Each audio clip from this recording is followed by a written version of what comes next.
The CBC's Aaron Collins is in Calgary, and he joins me now. So, Aaron, let's talk about your province. And what do these numbers tell us about Alberta?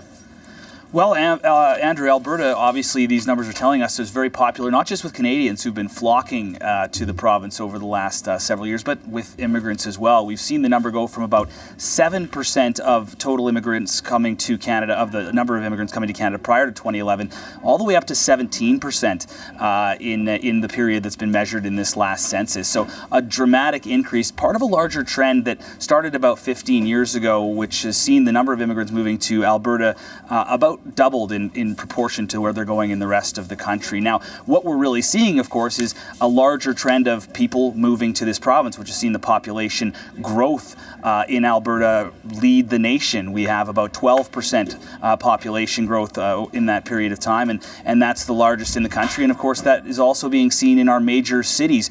3 of the top 5 fastest growing cities in the country right here in Alberta, starting with Calgary, which has seen 15% growth. So the immigration story, a huge increase, but also part of a larger story, which is seeing people in general moving to this province and the cities in this province. And so what's drawing so many newcomers to Alberta?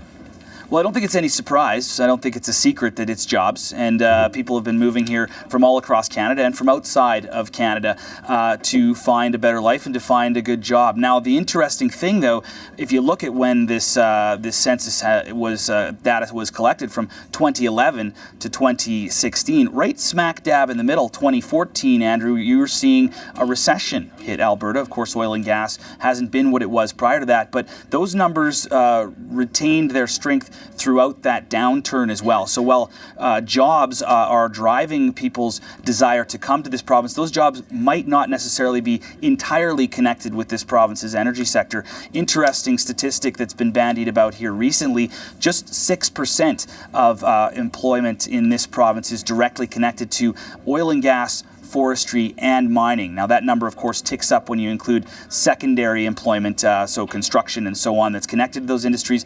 But what it tells us is that Alberta and the prairies have a robust and diverse economy outside of the energy sector, and that, of course, is what's drawing not just immigrants, but Canadians as well to this part of the world. Yeah, that's interesting. That is lower than I think a lot of Canadians would expect in terms of that 6% A lot of number. Albertans, too. Yeah. Okay, Aaron, thank you. The CBC's Aaron Collins in Calgary.